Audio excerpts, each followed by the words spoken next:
ஆண்டவராகிய இயேசுவின் நாமத்திலே உங்களை அன்போடு வாழ்த்துகிறேன். கர்த்தருடைய வார்த்தைக்கு நேராக போகலாம். 1 யோவான் 1ஆம் அதிகாரம் 7ஆம் வசனத்திலிருந்து 9ஆம் வசனம் வரைக்கும் படிங்க. அவர் ஒளியில் இருக்கிறது போல நாமும் ஒளியிலே நடந்தால் ஒருவரோடொருவர் ஐக்கியப்பட்டிருப்போம். அவருடைய குமாரனாகிய இயேசு கிறிஸ்துவின் இரத்தம் சகல பாவங்களையும் நீக்கி நம்மை சுத்திகரிக்கும். நமக்கு பாவம் இல்லை என்போமானால் நம்மை நாமே வஞ்சிக்கிறவர்களாய் இருப்போம். சத்தியம் நமக்குள் இராது.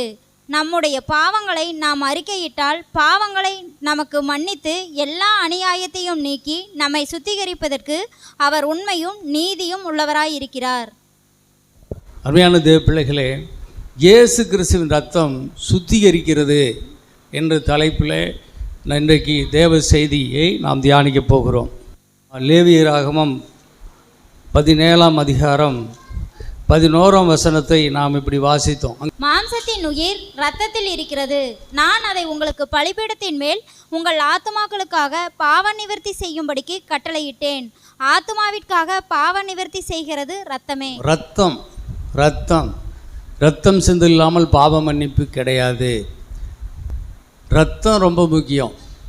அதனால தான் இன்றைக்கி நம்முடைய சபையில் இந்த ரத்தத்தை குறித்து ஒரு ஆழமான சிந்தனைக்காக இந்த வருஷத்தில் நாம் தொடங்கி போய்கிட்டு இருக்கிறோம்.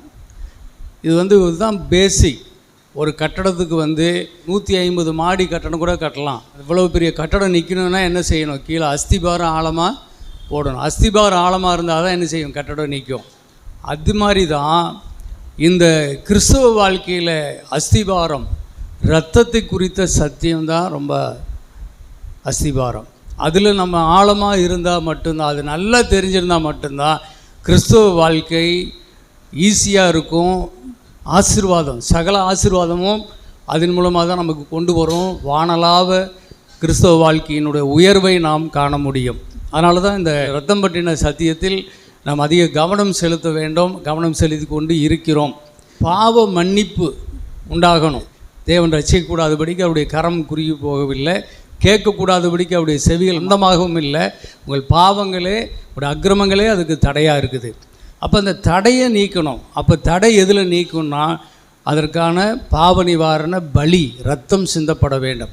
அந்த இரத்தம் தான் ஆண்டவராகிய இயேசு கிறிஸ்துவனுடைய இரத்தம்.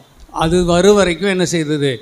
ஆடு மாடுகளுடைய, மிருக ஜீவன்களுடைய இரத்தம் சிந்தப்பட்டு கொண்டிருந்தது. அதெல்லாம் ஒரு அடையாளங்களாக இருந்துச்சு, நிழலாக இருந்துச்சு. நிஜமானது வந்துவிட்டது. நிஜம் இயேசு நமக்காக பாவ நிவாரண இரத்தத்தை, அவரே தன்னுடைய சொந்த சுய இரத்தத்தை நமக்கு கொடுத்து பாவ மன்னிப்பை தந்துவிட்டார். இரத்தம் எப்படி ரட்சிக்கிறது என்பதை குறித்து பழைய ஏற்பாடு இல்லாமல் நம்ம புதிய ஏற்பாட்டினுடைய ரகசியங்களை நம்ம அறிய முடியாது. அதனால தான் யாத்திராகமம் 12ஆம் அதிகாரத்தில் இஸ்ரவேல் ஜனங்களுடைய அடிமைத்தனத்திலிருந்து அவர்கள் வெளியே கொண்டு வருவதற்கு தேவனை என்ன செய்தார்? அன்றைக்கு பஸ்கா ஆடு அடிக்கப்பட்டு அதனுடைய இரத்தம் எடுத்து நிலைக்கால்களில் பூசப்பட்டது. அவர்கள் வீட்டுக்குள்ளே இருந்தார்கள். அந்த வீடு இரத்த அடையாளத்தில் இருந்தபடியினால் அவர்கள் மாத்திரம் தப்பித்தார்கள். எகிப்து முழுவதும் அழிந்து போனது. இதெல்லாம் நமக்கு சத்தியம். அந்த இரத்தத்தில் அடையாளம் போடப்பட்ட பிள்ளைகள் தான் எகிப்திலிருந்து விடுதலையாக்கப்பட்டு செங்கடலை கடந்து அவர்கள் வனாந்தரத்துக்கு பிறகு கானானுக்கும் போய் சேர்ந்தார்கள். பாவ மன்னிப்பு நமக்கு ரொம்ப முக்கியம். ஒரு மனிதன் பாவம் செய்யும்போது பாவத்தின் சம்பளம் மரணம். அவனுக்கு பதிலாக ஒரு ஆடு மரிக்கும்போது இவன் ஜீவன் பெறுகிறான். பாவ மன்னிப்பாகிய மீட்பு நமக்குள் உண்டாகியிருக்கிறது. இது ரொம்ப முக்கியமான ஒரு விஷயம். இதையெல்லாம் நம்ம தெளிவாய் அறிந்து கொள்ள வேண்டும். பாவம் மன்னிக்கப்பட்டு விட்டது. இதை விசுவாசித்தோம், ஞானஸ்நானம் எடுத்தோம், தேவனுடைய பிள்ளைகளாக மறுவிருப்படைந்தோம், தேவனுடைய சபையில் சேர்க்கப்பட்டோம். நம்ம ஒவ்வொருவருக்குள்ளும் நிச்சயமான ஒரு காரியம் நடந்திருக்கிறது. என்னென்றால் பாவம் மன்னிக்கப்பட்டு இருக்கிறது. பாவம் மன்னிக்கப்பட்ட தேவ பிள்ளைகள். ஆமாம், இதில் எந்த மாற்றமே கிடையாது. அது உறுதியானது. ஆனால் அதே சமயத்தில் அடுத்தது இந்த பாவத்தினுடைய சுபாவம் நம்மிடத்தில் இருக்கிறது. அதனால் மன்னிக்கப்பட்டு இருந்தாலும் கூட நாம் மீண்டும் மீண்டும் பாவம் செய்கிறவர்களாக இந்த உலகத்தில் இருந்து கொண்டிருக்கிறோம். இந்த பூமியில் வாழும் நாட்கள் வரையிலும் பாவத்தினுடைய அசூசிகள் இருக்கும். அது சுத்திகரிக்கப்பட்டு கொண்டே இருக்க வேண்டும், சுத்திகரிக்கப்பட்டு கொண்டே இருக்க வேண்டும். அது ரொம்ப முக்கியம். அதற்காகவும் இயேசு அவருடைய இரத்தத்தினாலே நமக்கு பாவம் சுத்திகரிப்பை கொடுத்திருக்கிறார். கண்டிப்பாக இந்த சத்தியம் தெரிஞ்சு இந்த சத்தியத்தின் அடிப்படையில் நாம் சுத்திகரிக்கப்பட்டு வாழ்வது எப்படி என்பதை தெரிந்து கொண்டால் நாம் பாக்கியவான்களாக இருப்போம்.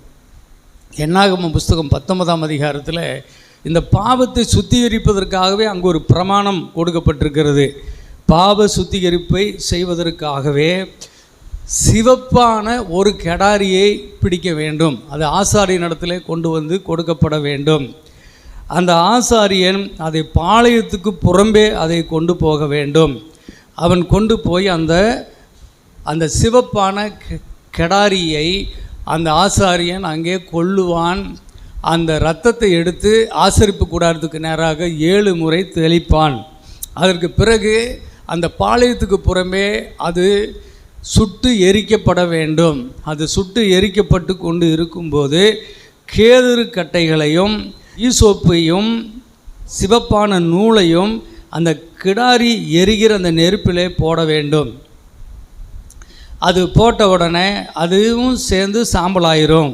அதற்கு பிறகு அது சுத்தமாக எல்லாமே சாம்பலான பிறகு அந்த சாம்பலை எடுத்து அதை வேறொரு இடத்துல, சுத்தமான இடத்துல அதை கொட்டி வைக்க வேண்டும். பிறகு ஆசாரியன் மற்றும் அதற்கு உதவி செய்தவர்கள் எல்லாரும் போய் வஸ்திரம் துவைத்து குளித்து ஸ்நானம் பண்ணி பரிசுத்தமாகி சாயங்காலம் வரையிலும் அவர்கள் தீட்டுப்பட்டிருப்பார்கள். அப்புறம் மறுபடியும் தங்கள் வீடுகளுக்கு கூடாரங்களுக்கு போகலாம். இது எதுக்கு அப்படி செய்ய சொல்கிறாரு? என்னாகுமோ 19ஆம் அதிகாரம் 9ஆம் வசனத்தை படிங்க. சுத்தமாய் இருக்கிற ஒருவன் அந்த கிடாரியின் சாம்பலை வாரிக்கொண்டு பாளையத்திற்கு புறம்பே சுத்தமான ஒரு இடத்திலே கொட்டி வைக்க கடவன். அது இஸ்ரவேல் புத்திரரின் சபைக்காக தீட்டு கழிக்கும் ஜலத்துக்கென்று காத்து வைக்கப்பட வேண்டும். அது பாவத்தை பரிகரிக்கும். ஆமாம், மன்னிக்கப்பட்டவன், பாவம் மன்னிக்கப்பட்டவன், பஸ்கா ஆட்டினுடைய இரத்தத்தில் மீட்கப்பட்டவன் பாவம் செய்யும்போது அவனை சுத்திகரிப்பதற்கான இந்த பிரமாணத்தை தேவன் செய்து வைத்திருந்தார். இந்த சாம்பலை சுத்திகரிப்புக்காக இதை பயன்படுத்தணும். எப்படி பயன்படுத்தணும்? ஒரு சாவு நடந்துருச்சுன்னு வச்சுக்கோங்க, மரணத்தில் இருக்கிற அந்த பிணம் தீட்டு, அதனால் அந்த வீட்டார் தீட்டு, அங்கே வீட்டுக்கு வருபவர்கள் தீட்டு, அந்த வீடே தீட்டு, அதை தொட்டவன் தீட்டு, அதில் பங்கெடுத்தவன் தீட்டு, எல்லாருமே என்ன செய்யணும்? தீட்டு கழிக்கப்பட வேண்டும். இது என்னது? மரணம் தானே. இந்த மரணம் எந்த வீட்டில் வராமல் இருக்குது? இதுக்கு எதுக்கு இவ்வளோ பெரிய ஒரு பிரமாணம், இப்படி ஒரு சிவப்பு கெடாரி, இப்படி ஒரு சுத்திகரிப்பு அப்படின்னு சொல்லி நம்ம பார்த்தோம்னா, தேவனுடைய சமூகத்தில் இருப்பது ஜீவன். அங்கே மரணம் இல்லை. இந்த மரணம் எப்படி வந்ததுனால் பாவத்தினால் வந்தது. பாவத்தின் சம்பளம் மரணம். ஆகவே இந்த மரணம், பாவமும் மரணமும் பரிகரிக்கப்பட வேண்டும். அது தேவனுடைய பிள்ளையினுடைய உள்ளத்திலிருந்து அந்த அருவருப்பு எப்பொழுதுமே அகற்றப்பட்டு தேவனுடைய ஜீவனுக்குள், ஜீவன் என்கின்ற எண்ணத்துக்குள் அவன் வாழணும். அதனால் அந்த மரணத்தின் பிடியிலிருந்து அவன் விடுவிக்கப்பட்டு ஜீவனுக்குள்ளே வரணும். இதை செய்யலைன்னா அவன் என்ன செய்வான்? அந்த மரணத்தின் பிடியிலேயே சிக்கி கிடப்பான். இது அவனை மீட்டெடுப்பதற்காக தேவன் இந்த பிரமாணத்தை வைத்திருக்கிறார். இதை எப்படி செய்யணும்னு சொல்கிறாரு? அது என்னாகமம் 19:17-18 படிங்க. ஆகையால் தீட்டுப்பட்டவனுக்காக பாவத்தை பரிகரிக்கும் கிடாரியின் சாம்பலிலே கொஞ்சம் எடுத்து ஒரு பாத்திரத்தில் போட்டு அதன் மேல் ஊற்று ஜலம் வார்க்க வேண்டும். சுத்தமான ஒருவன் ஈசோப்பை எடுத்து அந்த ஜலத்திலே தோய்த்து கூடாரத்தின் மேலும் அதிலுள்ள சகல பனிமூட்டுகளின் மேலும் அங்கே இருக்கிற ஜனங்களின் மேலும் தெளிக்கிறதும் அல்லாமல் எலும்பையாகிலும் வெட்டுண்டவனையாகிலும் செத்தவனையாகிலும் பிரேத குழியையாகிலும் தொட்டவன் மேலும் தெளிக்க கடவன். தீட்டுப்பட்டிருக்கிறவன் தன்னை சுத்திகரித்து கொள்ளாதிருந்தால் அவன் சபையில் இராதபடிக்கு அறுப்புண்டு போவான். அவன் கர்த்தரின் பரிசுத்த ஸ்தலத்தை தீட்டுப்படுத்தினான். தீட்டு கழிக்கும் ஜலம் அவன் மேல் தெளிக்கப்படாததினால் அவன் தீட்டுப்பட்டிருக்கிறான். 19 கூட வாசிக்கிறோம். சுத்தமாக இருக்கிறவன் தீட்டுப்பட்டவன் மேல் 3ஆம் நாளிலும் 7ஆம் நாளிலும் தெளிக்க வேண்டும். 7ஆம் நாளிலே இவன் தன்னை சுத்திகரித்து தன் வஸ்திரங்களை துவைத்து ஜலத்திலே ஸ்நானம் பண்ணி சாயங்காலத்திலே சுத்தமாக இருப்பான். இன்றைக்கி கூட இப்படி தான் செஞ்சுட்டு தான் இருக்கிறோம். பிணத்தை ஜெபம் பண்ணி வெளியில் எடுத்துகிட்டு போயிடுவோம். எடுத்துகிட்டு போன பிறகு அந்த வீட்டை தண்ணி வச்சு கழுவி சுத்தம் பண்ணுவாங்க. அதுக்கப்புறம் கல்லறைக்கு போய் அடக்கம் பண்ணிட்டு வரும்போது பார்த்திங்கன்னா வாசலில் தண்ணி வச்சு எல்லோரும் தண்ணி எடுத்து தெளிச்சிக்கிட்டு இருப்பாங்க. இந்துக்கள் ரொம்ப பயபக்தியாக செய்வாங்க. சாணி தண்ணி தெளிச்சிட்டு இருப்பாங்க, தீட்டு கழிக்கிறதுன்னு தெளிச்சிட்டு இருப்பாங்க. நாமளும் கூட செய்கிறோம், இயேசுவின் ரத்தம் ஜெயம், இயேசுவின் ரத்தம் ஜெயம்னு. நானும் கூட 3 தடவை போட்டுக்குவேன். வீடு கழுவி சுத்தம் பண்ணிடுவாங்க. பிறகு அந்த வீட்டுக்குள்ளே நான் ஜெபம் பண்ணி அந்த வீட்டில் இயேசுவின் ரத்தத்தை தெளித்து பரிசுத்தப்படுத்திட்டு வந்துடுவேன். அப்புறம் 3ஆம் நாள் ப்ரேயரு, 3ஆவது நாள் போய் இன்றைக்கி இந்துக்களும் வச்சுருக்கிறாங்க 3ஆவது நாள் கருமாதின்னு சொல்லி வச்சு போய் தீட்டு கழிக்கிறாங்க. அப்புறம் 7ஆம் நாள் ப்ரேயரு நாமும் செய்வோம். 3ஆம் நாளில் 7ஆம் நாளிலும் அது சுத்திகரிக்கப்பட வேண்டும். ஆமாம், செஞ்சிட்டோம்னா அதுக்கப்புறம் அந்த வீடும் பரிசுத்தம், அந்த வீட்டில் இருக்கிறவர்கள் பரிசுத்தம். அதுக்கப்புறம் 40ஆவது நாள் ஒரு ஆறுதல் ஜெபம். ஒரு 40 நாள் ஒரு துக்கமாக இருக்கும், அதுக்கப்புறம் ஒரு ஆறுதல் அது அன்றைக்கி சுத்திகரிப்பு இல்லை, ஆறுதல் ஜெபம். இந்த சுத்திகரிப்பு 3ஆம் நாளிலும் 7ஆம் நாளிலும் நடக்கும். சாவு நடந்த அன்னைக்கு நடக்கும். அதில் பங்கெடுத்தவங்க அத்தனை பேரும் போய் சுத்தம் பண்ணிக்கிட்டு வஸ்திரங்களை துவைச்சி குளித்து சுத்தம் பண்ணிக்குவாங்க. யாரும் குளிக்காமல் இருக்கவே மாட்டாங்க, குளிக்காமல் இருக்க மாட்டாங்க, எல்லோரும் குளிச்சுக்குவாங்க. சுத்திகரிக்க வேண்டும். மரணம் அந்த மாதிரி மரண எண்ணத்தில் தேவ பிள்ளைகள் வாழக்கூடாது. ஜீவனுக்குள்ளே வந்துடணும். அந்த எண்ணத்தை விட்டு விலகி ஜீவனுள்ளோருக்கோடு கூட மீண்டும் வந்துடணும். மரித்தவன் இனி திரும்பி வரப்போவதில்லை. நீ உயிரோடு இருக்கிறவர்கள் சேர்ந்து உயிருள்ள சிந்தை கொண்டு வாழணும். ஆகவே இந்த மரணத்துக்கும் ஜீவனுக்கும் நடுவே இந்த தீட்டு கழிக்கிற ஒன்று இருக்கிறது. இது சுத்திகரிப்பு பண்ணி அவர்கள் தங்களை பரிசுத்தமாக்கி கொள்ள வேண்டும். அப்படி செய்யாதவன் இஸ்ரவேலிலே சபையாரிலே அவன் தீட்டுப்பட்டவனாக இருப்பான், அவன் அருவருப்பானவன், அவன் அறுப்புண்டு போக வேண்டும் என்று சொல்லுகிறார். இன்றைக்கும் அப்படி தான் செஞ்சிட்ருக்குறோம், இப்படி போயிட்டுருக்குது. சரி, லேவியர் ஆகமத்தில் 3:14 நீங்கள் பார்த்தீங்கன்னா அங்கே குஷ்டரோகி, அது ஒரு மிகப்பெரிய தீட்டு, அது சுத்திகரிக்கப்பட வேண்டும். குஷ்டரோகி சுத்திகரிப்புக்கான ஒரு பெரிய பிரமாணம் இருக்குது. இவனாவது செத்து போயிட்டான். குஷ்டரோகி என்பவன் பாவத்தினால் வருகிற பெரும் வியாதி குஷ்டரோகம் என்று கருதப்பட்டது. அப்படிப்பட்டவர்கள் ஆசாரியனாலே குஷ்டரோகி என்று தீர்க்கப்பட்டு விட்டால் அவர்கள் பாளையத்துக்கு புறமே கொண்டு போய் விடப்படுவார்கள். ஆசாரியன் போய் அவனை பார்த்து அவனுக்காக வேண்டுதல் செய்வான். மகனே, நீ சுகமாகும் வரையிலும் பாளையத்துக்கு புறம்பே இருக்கு. ஆசாரியன் அவனுக்காக ஜெபம் பண்ணுவான். இஸ்ரவேல் ஜனம் அவனுக்காக கர்த்தரை நோக்கி வேண்டுதல் செய்யும். உயிரோடு ஒரு பிள்ளை இந்த கொடூரமான இந்த குஷ்ரோகத்தினாலே அவன் சரீரம் அழிந்து செத்துக்கிட்டு இருக்கிறானே, அவனை காப்பாற்றும் ஆண்டவரே என்று ஆலயத்தில் அவனுக்காக ப்ரேயர் நடக்கும், ஜெபம் நடக்கும். அப்போது ஆசாரியன் போய் 7 நாள் கழித்து மறுபடியும் போய் பார்ப்பான், கர்த்தர் அவனுக்கு என்ன செஞ்சுருக்கிறாருன்னு. அது பரவுதா அல்லது கம்மியாகுதான்னு பார்த்துட்டு வருவான். கம்மியாகுது, ரைட்டு. இன்னும் ஒரு 7 நாள் மறுபடியும் போய் ஜெபம் பண்ணுவான். இப்போ ஜெபம் பண்ணிட்டு மறுபடியும் போய் பார்ப்பாங்க. அப்புறம் மறுபடியும் 3வது 7வது நாள் போய் பார்ப்பாங்க, கம்மியாகும். அப்புறம் என்ன செய்வாங்க, அவன் சுத்தமாகிறான், ஆண்டவருக்கு நன்றி சொல்லுவாங்க. உடனே அவனை வெளியிலிருந்து உள்ளே கூட்டிகிட்டு வந்துட மாட்டாங்க. அதுக்கு ஒரு பெரிய பிரமாணம் ப்ரொசீஜர் இருக்குது. அது செஞ்சு தான் அந்த பாளையத்திலிருந்து அவனை மறுபடியும் வெளியே இருந்து உள்ளே கூட்டிகிட்டு வருவாங்க. அதுக்கு என்ன செய்வாங்கன்னு சொன்னால், அந்த குஷ்டரோகியானவன் சுத்திகரிக்கப்பட வேண்டும். அதற்காக உயிருள்ள 2 குருவிகள் வாங்கணும், கேதுரு கட்டை, சிவப்பு நூல், ஈசோப்பு வாங்கிட்டு வர. இது எல்லாம் வாங்கிட்டு வந்த பிறகு அந்த ஆசாரியன் அந்த குருவியை எடுத்து மண்பாண்டத்தில் ஊற்று தண்ணி, இந்த ஊற்று தண்ணி அங்கேயும் பார்த்தோம், ஊற்று தண்ணியை பார்த்தோம். கிடாரியினுடைய சாம்பலை ஊற்று தண்ணியில் கலக்கணும் கழிக்கிறதுக்காக. இங்கேயும் அதே மாதிரி ஒரு சின்ன பானையில் ஊற்று தண்ணி எடுத்து அந்த தண்ணி மேலே இந்த குருவியை அறுத்து கொண்டு அதனுடைய ரத்தம் அந்த ஊற்று தண்ணியில் கலக்கணும். அப்புறம் ஈசோப்பு, சிவப்பு நூல், கேதுரு கட்டை, இது 3ஐயும் அந்த ரத்தத்தில் அந்த ஊற்று தண்ணி அதில் கலந்துட்டு அந்த தண்ணியை எடுத்து அந்த குஷ்ரோகி மேலே, சுகமானவன் மேலே 7 முறை தெளிக்கணும். தெளிச்சுட்டு ஒரு குருவியை பறக்க விட்டுறணும். அப்புறம் அவன் சுத்தமாயிருவான். உள்ளே கூட்டிகிட்டு வந்துடுவாங்க, ஊருக்குள்ளே வந்துடுவான். ஆனால் வீட்டுக்குள்ளே போக முடியாது, வெளியில் தான் இருக்கணும். 7 நாள் கழித்து மறுபடியும் அவன் தலையில் மொட்டை அடித்து அவனுடைய புருவங்களை அவன் உடம்புல இருக்கிற எல்லா முடியும் சரைச்சிட்டு மறுபடியும் ஸ்நானம் பண்ணி, அதுக்கப்புறம் 8ஆம் நாளில் அவனுக்கு பழுதற்ற 2 ஆட்டுக்குட்டியை பிடிச்சி, மறுபடியும் 1 வயது பெண்ணாட்டுக்குட்டியை பிடிச்சி போஜன பலியாக எண்ணெய் மாவு எல்லாம் போஜன பலிக்கான காரியங்கள் எல்லாம் ரெடி பண்ணிக்கணும். அதுக்கப்புறம் அதை ஆசரிப்பு கூடாரத்துக்கு கொண்டு வரணும். ஆசாரியன் அதை வாங்கி அதை ஆண்டவருக்கு அசைவாட்டி காணிக்கையை கர்த்தருக்கு ஜெபம் பண்ணிவிட்டு அதுக்கப்புறம் அந்த ஒரு ஆட்டை கொல்லுவான். குற்ற நிவாரண பலியாக அந்த ஆட்டை கொல்லுவான். அப்புறம் அதனுடைய இரத்தத்தை எடுப்பான். அதுக்கப்புறம் அந்த இரத்தத்தில் கொஞ்சம் எடுத்து அந்த பையன் மேலே, அந்த பொண்ணு மேலே, வலது காதில், வலது பெருவிரலில், வலது காலில் வைக்கணும்.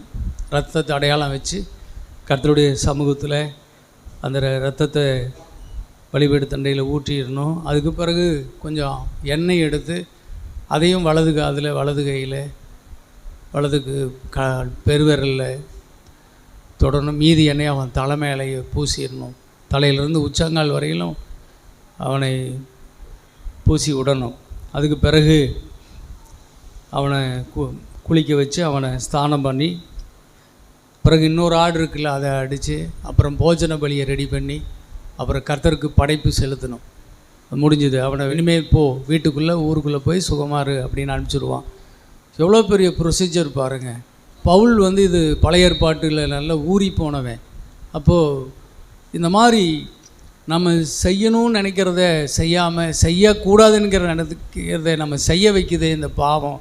பாவம் என்கின்ற ஒரு பிரமாணம் நமக்குள்ளே இருந்து ஆளுகை செய்துக்கிட்டு இருக்குதே. நான் நிர்பந்தமான மனுஷனாக இருக்கிறேனே, யார் என்னை விடுவிப்பா என்று கதறான்.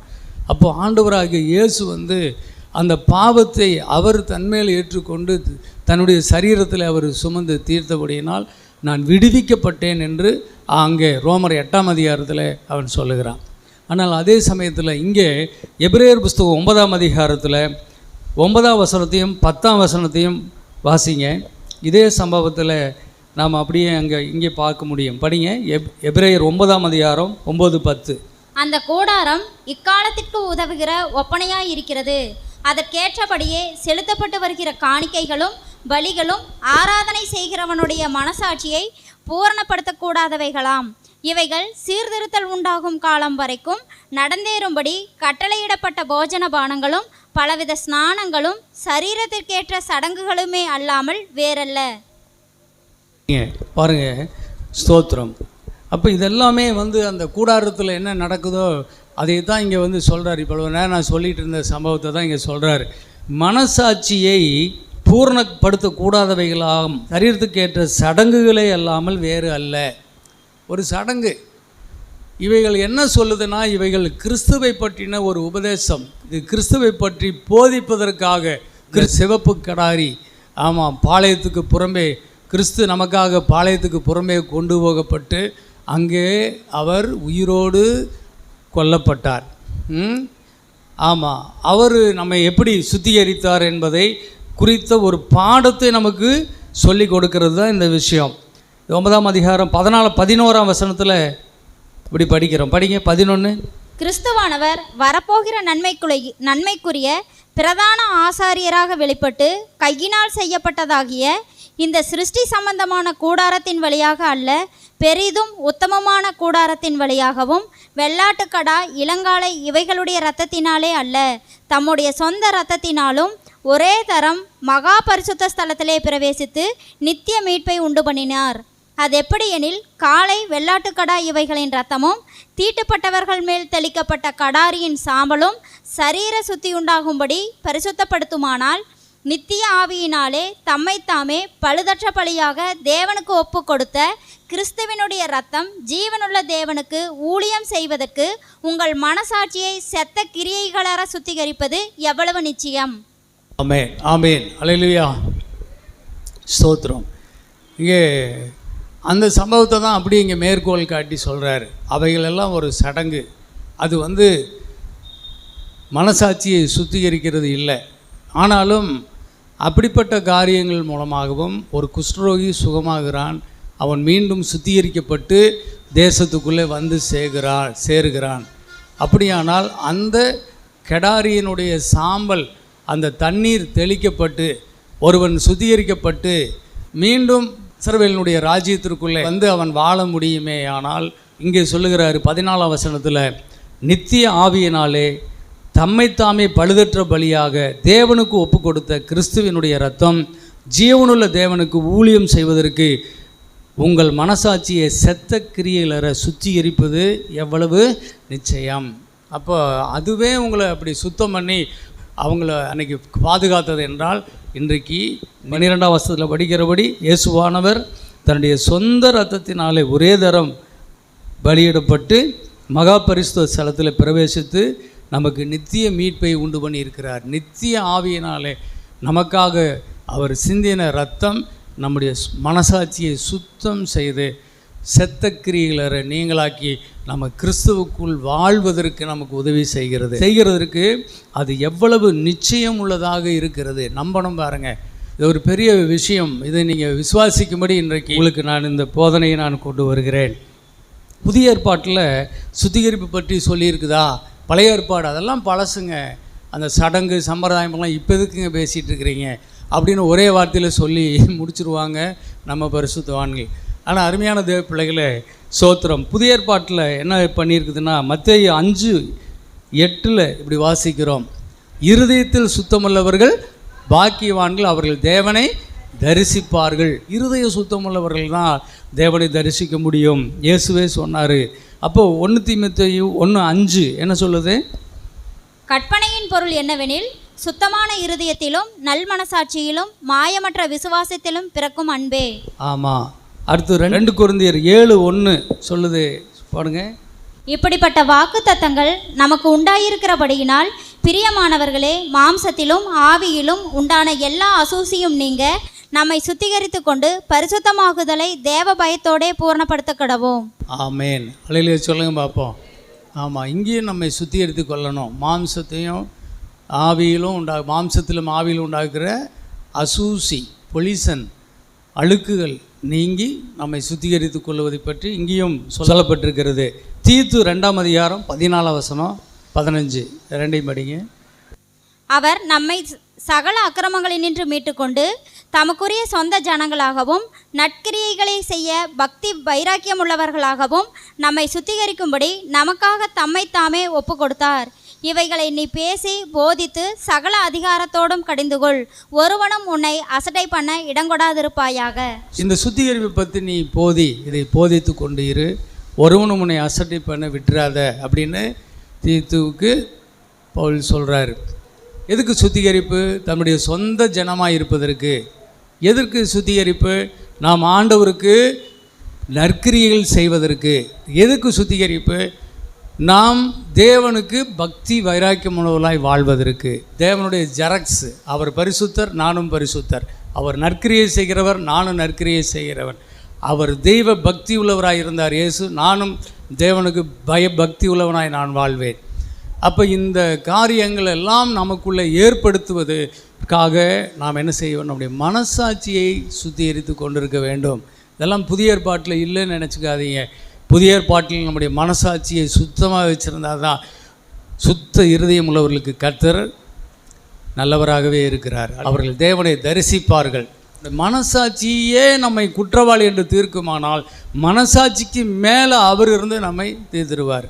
அப்போ மனசாட்சியை குற்றமில்லாத மனசாட்சியாய் வைத்து கொள்வதற்கு தான் நம்ம தேவனுடைய பலமாகிய இயேசுவின் ரத்தத்தை நாம் விசுவாசிக்கிறோம். 1 பேதுரு 2ஆம் அதிகாரம் 4-5. அவர் இயேசு கிறிஸ்து மரித்தோரிலிருந்து எழுந்ததினாலே அழியாததும் மாசற்றதும் வாடாததுமாகிய சுதந்திரத்திற்கு ஏதுவாக ஜீவனுள்ள நம்பிக்கை உண்டாகும்படி தமது மிகுந்த இரக்கத்தின்படியே நம்மை மறுபடியும் ஜெனிப்பித்தார். கடைசி காலத்திலே வெளிப்பட ஆயத்தப்பட்டிருக்கிற ரட்சிப்புக்கு ஏதுவாக விசுவாசத்தை கொண்டு தேவனுடைய பலத்தினாலே காக்கப்பட்டிருக்கிற உங்களுக்கு அந்த சுதந்திரம் பரலோகத்தில் வைக்கப்பட்டிருக்கிறது. அழியாததும் மாசற்றதும் வாடாததுமான சுதந்திரத்துக்கு ஏதுவாக ஜீவனுள்ள நம்பிக்கை உண்டாகும்படிக்கு நம்மை தமது மிகுந்த இரக்கத்தின்படி மறுபடியும் ஜெனிப்பித்திருக்கிறார். மறுபடியும் பிறந்திருக்கிறோம் நம்ம. அல்லேலூயா சொல்லுவோமா?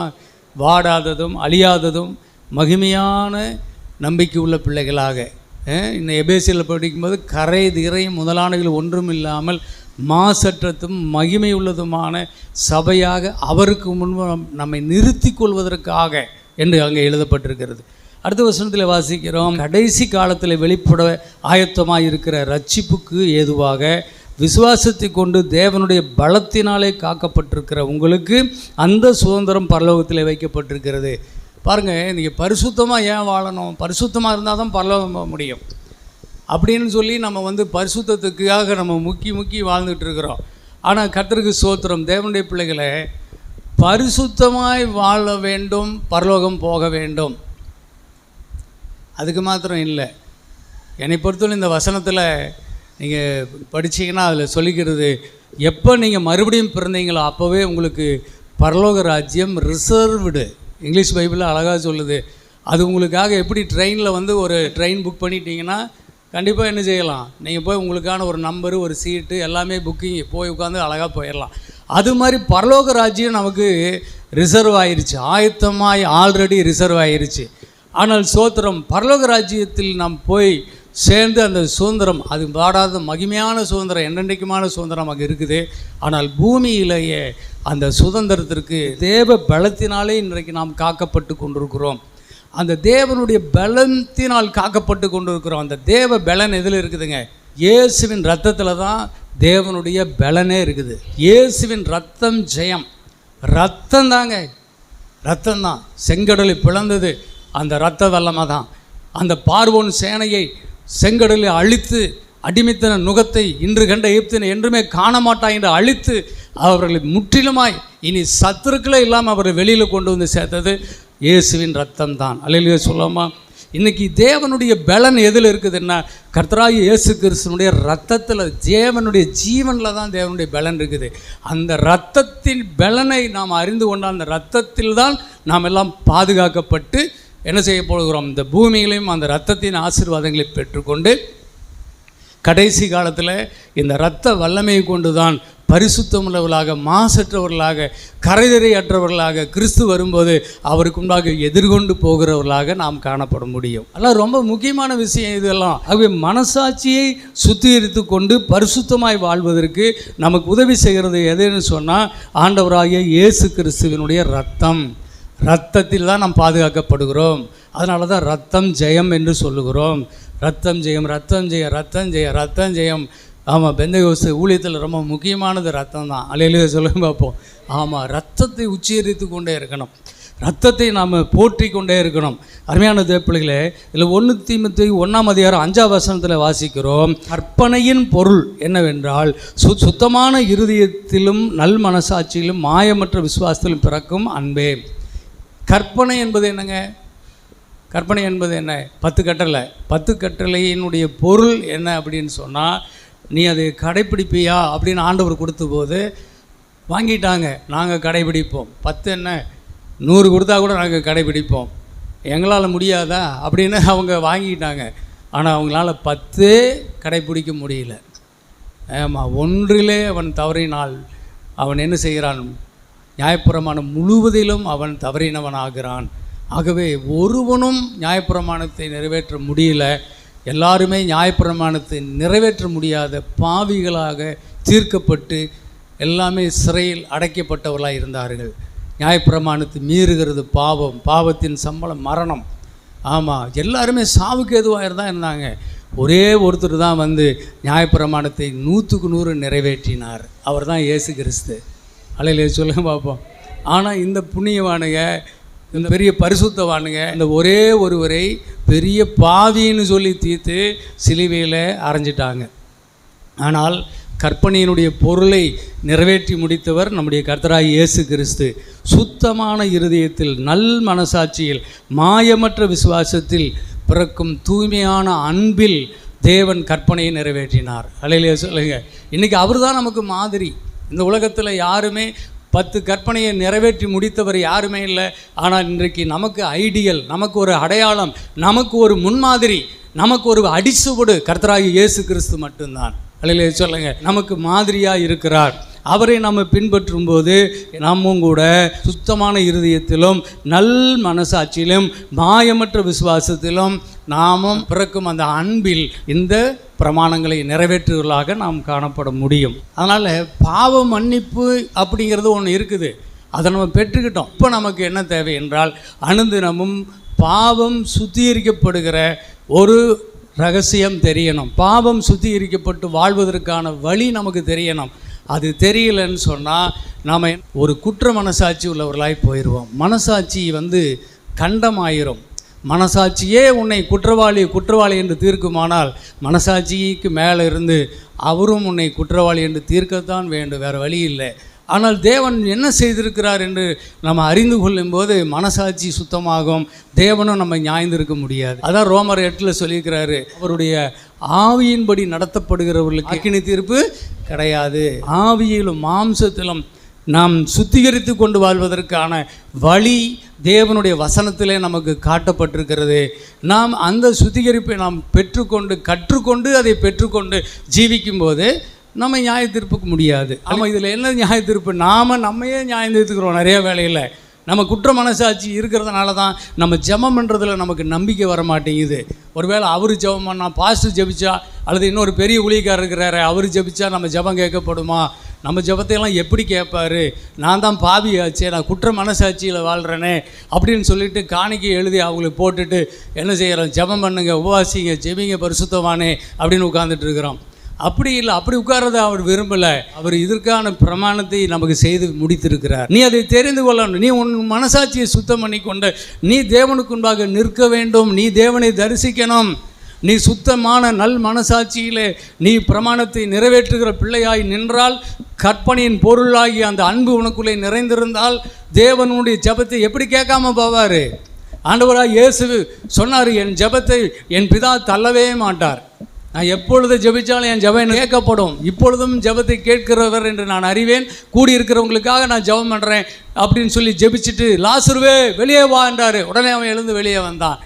ஒருபோதும் ஆண்டவர் இயேசுவின் ஜெபத்தை தள்ளல்ல. அதே போல் இயேசுவுக்குள் அன்பு கூர்ந்து நம்மை பரிசுத்தமாயிருக்கிற அந்த இரத்தத்தை விசுவாசத்தை சுத்திகரித்து கொண்டு ஜீவிக்கிற தேவ பிள்ளைகளாகிய நம்முடைய ஜெபங்களை தேவன் தள்ளவே மாட்டார், அழவே மாட்டார். அந்த வல்லமை ஆண்டவர் உங்களுக்குள்ளேயே வைத்திருக்கிறார். அதைத்தான் கர்த்தருக்குள்ளே இன்றைக்கு நாம் தியானித்து கொண்டிருக்கிறோம். பாவத்தை குறித்து, அதனால் வருகிற காரியங்களை குறித்து 2 சாமுவேல் புஸ்தகம் 11:12 தாவீது குறித்து நம்ம பார்க்கலாம். தாவீது அது ஒரு நல்ல உதாரணம் தான். நான் இப்போ எடுத்தேன்னா இது டைம் இல்லை எனக்கு, அதனால் சோத்திரம் அதை விட்டுடுறேன்.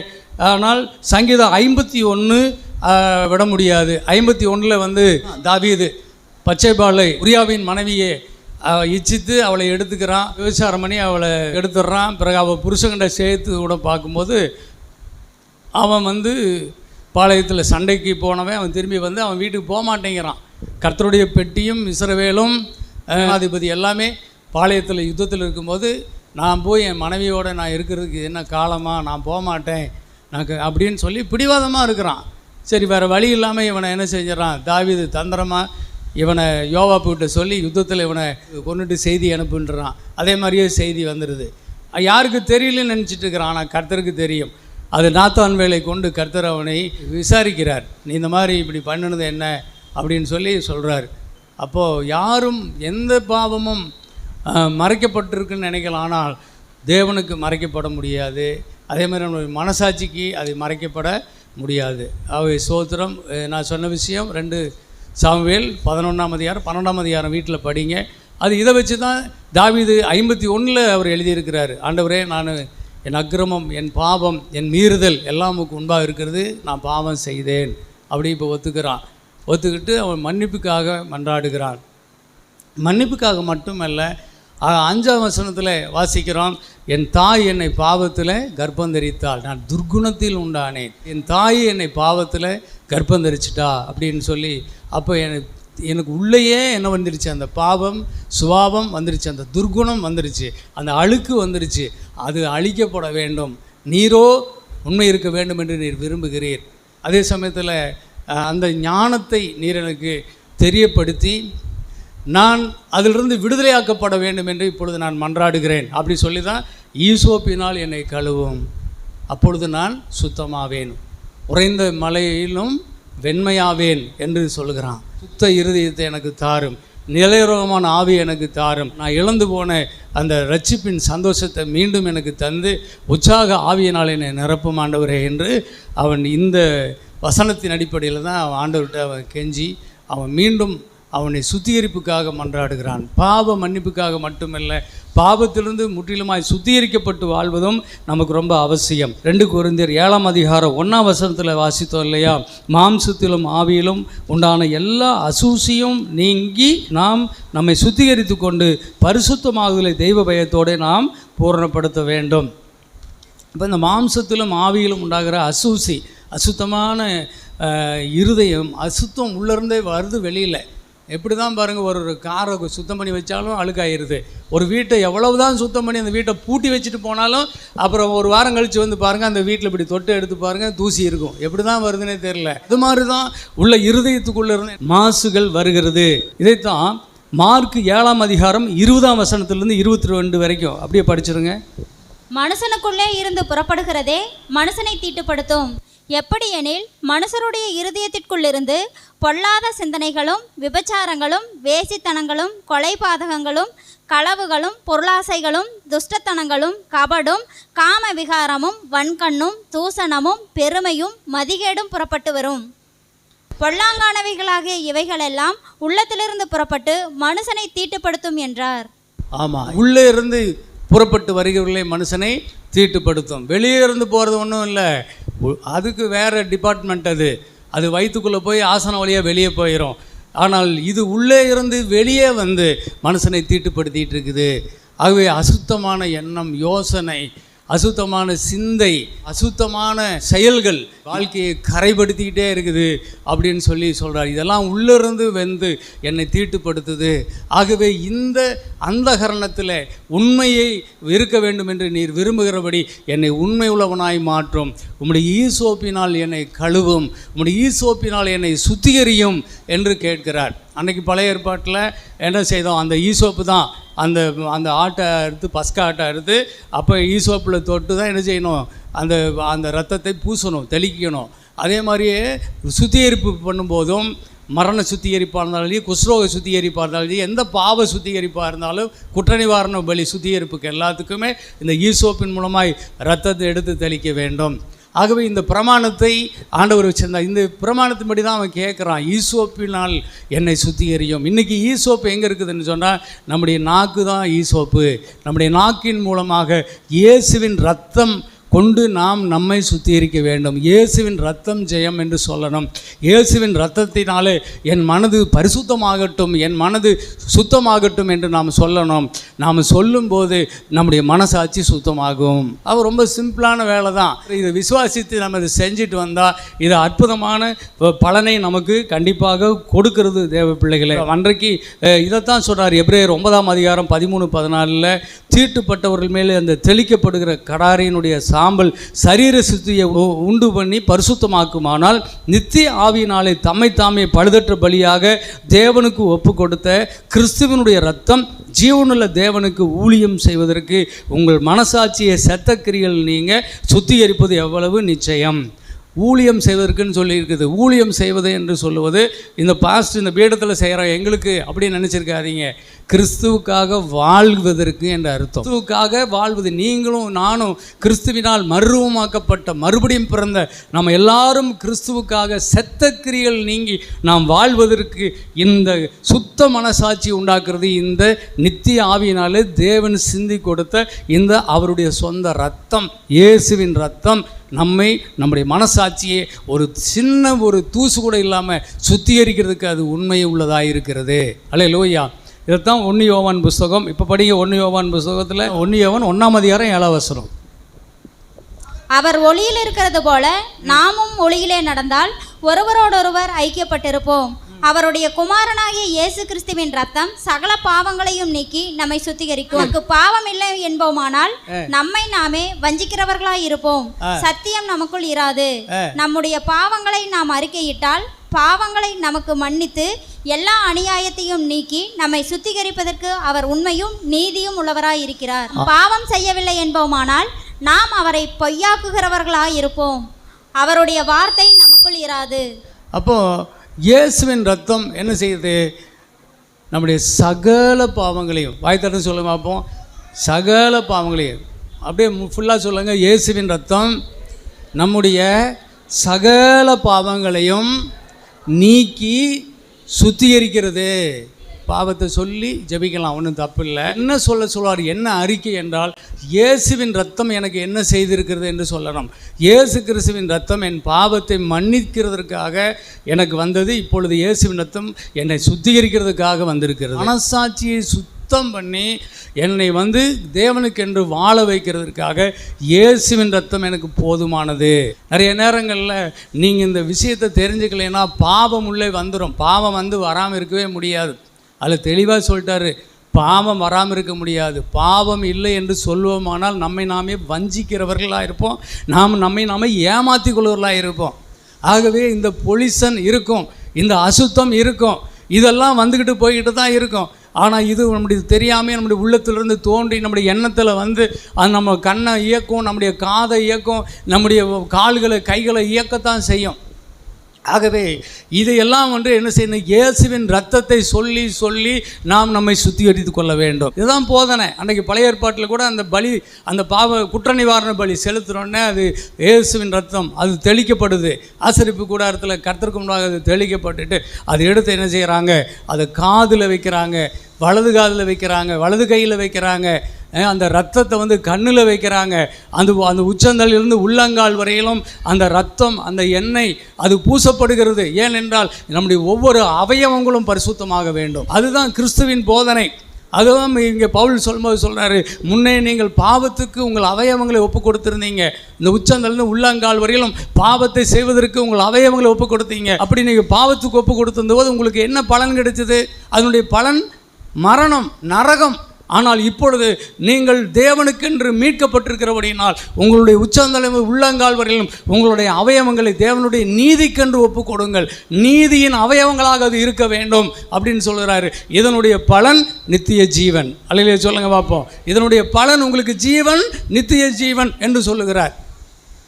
ஆகவே இது எப்படி நமக்கு நடக்கும் என்றால், இது இயேசுவின் ரத்தம் செய்யும். இயேசுவின் ரத்தத்தில், ஆண்டவரே உம்முடைய ரத்தத்தால் என் கண்கள் கழுவப்படுகிறது, கழுவப்படட்டும். உம்முடைய ரத்தத்தால் என் காதுகள் கழுவப்படுகிறது, என் கைகள் கழுவப்படுகிறது, கழுவப்படட்டும். என் கால்கள் கழுவப்படட்டும். என்னுடைய உச்சம் தலை முதல் என் உள்ளம் கால்வரையிலும் உம்முடைய ரத்தத்தால் என்னை கழுவும், சுத்திகரியும், சுத்திகரியும், ஈசோப்பினால் சுத்திகரியும், சுத்திகரிக்கணும், ஒப்பு கொடுக்குறேன், சுத்திகரியும், ஒப்பு கொடுக்குறேன். இது சொல்லிக்கிட்டே இருக்கணும். இது எப்பெல்லாம் இந்த பாவ உணர்வு உங்களை மேலே தூக்கி உங்களை சாப்பிட முயற்சி பண்ணுதோ அப்போல்லாம் இயேசுவின் ரத்தத்தை கொண்டு உங்களை சுத்திகரித்து கொள்ளுங்கள். ஒன்று வச்சுக்கோங்க, நீங்கள் இந்த இயேசுவின் ரத்தத்தை பயன்படுத்தி அது எனக்காக சுத்திகரிப்பை உண்டு பண்ணுவதற்கு அது அதிக உண்மை, நீதி நிச்சயமாக இருக்கிறது என்பதனை தெரிஞ்சுக்கலைன்னா பாவம் உன்னை மேற்கொண்டுரும். பாவம் உன் மனசாட்சியில் அது மேற்கொண்டு, ஆமா நீ ஒரு பாவி என்று உன்னை வாயை திறந்து உன்னையாவது சொல்ல வச்சிரும். அப்புறம் ஊர் பூரா நான் பாவின்னு சொல்லி அழுதுகிட்டு திரிவேன். அப்படி நீ திரியும் போது உன் மனசாட்சியை கண்டம் பண்ணிடுவான் பிசாசு. அதனால தான் எவ்வளவு பெரிய பாவத்தை செய்திருந்தாலும் அந்த பாவத்தை மேற்கொண்டு உன்னை சுத்திகரித்து உன் மனசாட்சியை சுத்தம் பண்ணுவதற்கு இயேசுவின் ரத்தம் அதுக்கு முன்னாடியே ஓடி வந்துடுது. அல்லேலூயா, ஆமை. உன்னை கண்டம் பண்ணுறதுக்கு முன்னாடியே இயேசுவின் ரத்தம் உன்னை காப்பாற்றுவதற்கு அது பெருசாக இருக்குது, அது உயர்ந்ததாக இருக்குது, அது உண்மையாக இருக்குது, நீதி உள்ளதாக இருக்குது. அதனுடைய சகல பாவங்களை நீக்கி உன்னை சுத்திகரிப்பதற்கு அது உண்மை உள்ளதாக இருக்குது, அது சத்தியமாக இருக்குது. அது உன்னை பரிசுத்தப்படுத்தி விடும். இந்த பிசாசை அடித்து துரத்தினும், வெளியே துரத்தணும். உன் மனசு எப்படி வஸ்திரங்களை துவைச்சு ரத்தத்தில் சுத்திகரிக்கப்பட்டவர்கள் வஸ்திரங்களை துவைச்சு என்ன செய்கிறாங்க? ஸ்நானம் பண்ணி குளித்து பரிசுத்தமாகி தேவனுக்கு முன்பாக நிற்கிறாங்க. அதுபோல் ஆமீன், கர்த்தருடைய ரத்தத்தில் நீங்கள் பரிசுத்தமாகி கொள்ள வேண்டும். ஆமாம். அப்போ இந்த குற்ற நிவாரண பலிக்கு அந்த குருவியை கொள்கிறாங்க, அது மண்பானையில் இருக்கிற ஊற்று தண்ணியில் அது ரத்தத்தை விடுறாங்க. அதுக்கப்புறம் ஈசோப்பு தண்டு, சிவப்பு நூல், அப்புறம் கேதுரு கட்டை, இது மூணையும் போட்டு அந்த தண்ணியில் அதை கலக்கிறாங்க. அதுக்கப்புறம் அந்த ஈசோப்பு தண்டை எடுத்து அந்த ரத்தத்தை அவன் மேலே தெளிக்கிறாங்க, பரிசுத்தமாகிறான். அதே மாதிரி தான் அங்கே மரணத்தை தீட்டு, அங்கே தீட்டு கழிக்காது கடாரி. அது கடாரியினுடைய சாம்பல் தயாரிக்கும் போதே, அந்த கடாரி சாம்பல் ஆகிட்டு இருக்கும் போதே ஈசோப்பு தண்டு, கேதுரு கட்டை, அப்புறம் சிவப்பு நூல் அதையும் நெருப்பிலே போட்டு சுட்டு எரித்து, அதெல்லாம் பாவத்தை பரிகரிக்கிறது. அந்த கடாரி அதனுடைய ரத்தத்தோடு அதை எரித்து அதை எடுத்து, அது சாம்பல், அது ஊற்று நீரில் போடுறாங்க. அந்த ஊற்று நீர் ரொம்ப முக்கியம். அந்த சுத்திகரிக்கிறதுக்கு நீர், ரத்தம், அந்த தண்ணீர் தெளிக்கப்படும், சுத்திகரிக்கிறதுலே புனித தண்ணி, புனிதப்படுத்துகிற தண்ணி ரொம்ப முக்கியம். அப்போ கர்த்தருக்கு ஸ்தோத்திரம். இது எப்படி நமக்கு வருது? இன்றைக்கி கூட பாருங்கள், இப்போ டிவியில் நேற்று கூட சொல்லிகிட்டு இருந்தாங்க, இந்த முருகர் கோயிலில் ஒரு விழா கொண்டாடுறாங்களாம், வர திங்கக்கிழமை, நாளைக்காட்டு இருக்குது. அடுத்த ட்ரோன் வச்சு அதில் இந்த புனித தண்ணி எல்லார் மேலேயும் தெளிக்க போகிறாங்களாம். ஒரு பெரிய விசேஷமாக கொண்டாடிட்டு இருக்கிறாங்க. இது எங்கேயுமே இல்லாமல் இல்லை. நீ ஆர்சி கோயிலுக்கு போனாலும் அங்கே புனித தண்ணி வச்சுருப்பாங்க. ஆனால் இந்த புனித தண்ணி எல்லாம் இங்கே என்னவா இருக்குது என்றால் இயேசுவின் இரத்தத்தில் வந்திருக்கிறது. அல்லேலூயா சொல்லாமல் ஆமீன். இரத்தமும் நீருமாய் அவர் நமக்காக அதை சிந்தி கொடுத்திருக்கிறார். கடைசி ஒரு ஒரு சொட்டு கூட விடாமல் அவருடைய உடலிலிருந்து ஊறி வந்த ரத்தம் இன்றைக்கு நமக்காக ஒரு ஆறு, அதாவது ஊற்று, ஒரு நதி போல இன்றைக்கி நம்முடைய வாழ்க்கையை அது பரிசுத்தமானவருக்காக தேவன் அதை கொடுத்திருக்கிறார். இதை ஒரே வசனம் படிங்க பார்ப்போம். சகரியா 13ஆம் அதிகாரம் 1ஆம் வசனம் படிங்க. அந்நாளிலே பாவத்தையும் அழுக்கையும் நீக்க தாவீதின் குடும்பத்தாருக்கும் எருசலேமின் குடிகளுக்கும் திறக்கப்பட்ட ஒரு ஊற்று உண்டாயிருக்கும். ஆமாம், இது என்ன புதிய ஏற்பாட்டின் காலத்துக்கான தீர்க்க தரிசனம். அந்த நாளிலே என்ன நடக்கும்? பாவத்தையும் அழுக்கையும் நீக்க. இந்த பாவம், அழுக்கு ரொம்ப, இந்த பொல்யூஷன் ரொம்ப முக்கியமானது. இது இது இது நீக்கணும். இது இல்லாத ஆளே கிடையாது. பாவம் இல்லாத ஆள் பூமியில் எவன் இருக்கிறான்? எல்லாமே பாவம். ஆனால் எல்லாமே பாவம் மன்னிக்கப்பட்டு தான் இயேசுவின் ரத்தத்தை விசுவாசித்து வந்தவர்கள், இயேசுவின் மரணத்தை, அப்படி உயிர்த்தெழுதலில் விசுவாசித்து வந்தவர்களுக்கு மன்னிப்பு கிடைக்கிறது. ஆனால் அடுத்தது அவன் வாழ்நாள் முழுவதும் இந்த பொல்யூஷனிலிருந்து, அழுக்கிலிருந்து, இந்த பாவத்தையும் அழுக்கையும் நீக்குகிற இந்த ஊற்றுக்கு நேராக அவன் வந்துடணும். அல்லேலூயா சொல்லுங்க பார்ப்போம். ஒரு ஊற்று இன்றைக்கி குற்றாலத்தில் ஊறி வர்ற தண்ணி அந்த மலையிலிருந்து ஒரு பாறை வழியாக கீழே ஊற்றுது பாருங்கள். எல்லாம் ஜனங்கள் போய் என்ன செய்கிறாங்க? அப்படியே சந்தோஷமாக குளிச்சுக்கிட்டு, ஆமாம், அதில் ஆற வரிக்கிறாங்க, அதில் மூலிகை இருக்குது, சுகம் கிடைக்குதுன்னு எல்லாம் போகிறாங்க. அது மாதிரி தான் இந்த ஊற்று.